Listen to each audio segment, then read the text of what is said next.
కొడతా ఉంటాయి, ఆ ప్రశ్నలు చెప్పు తీసుకుని కొడతా ఉంటాయి. ఆ ప్రెస్టేషన్ తట్టుకోలేక మందు సిట్టింగుల్లోనూ దమ్ము కొడుతూనో ఆ బాధని పొగలో కలిపేస్తా ఉంటాడు. చివరికి ఎన్నో యుద్ధాలు చేసి ఎన్నో చెప్పులు అరిగించి ఏదో ఉద్యోగం సాధిస్తాడు. అప్పటిదాకా అల్లరిగా ఆవారాగా తిరిగిన వాడు సడన్ గా మౌనంగా మారిపోతాడు. ఎందుకో తెలుసా? చాలని జీతం పీకల దాకా అప్పు. తర్వాత పెళ్లిగోల. పెళ్లి చూపుల్లో బట్టతల ఉండకూడదు, పొట్ట అసలే ఉండకూడదు.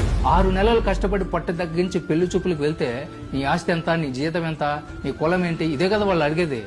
ఒక్క నా కొడుకు కూడా మా అమ్మాయిని హ్యాపీగా చూసుకుంటావా బాబు అని నా కొడుకు అడుగు.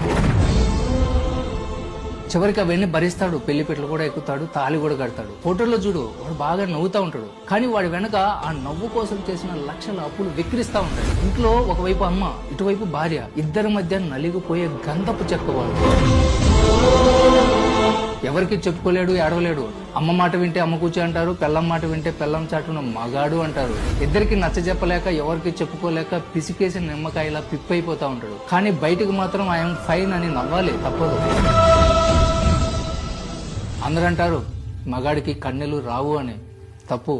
మగాడికి కన్నీళ్లు వస్తాయి, కానీ వాడి కష్టాన్ని చూసి భరించలేక అవి కూడా భయపడి కనురెప్ప దాటకుండానే వెనక్కి వెళ్లి ఆత్మహత్య చేసుకుంటాయి.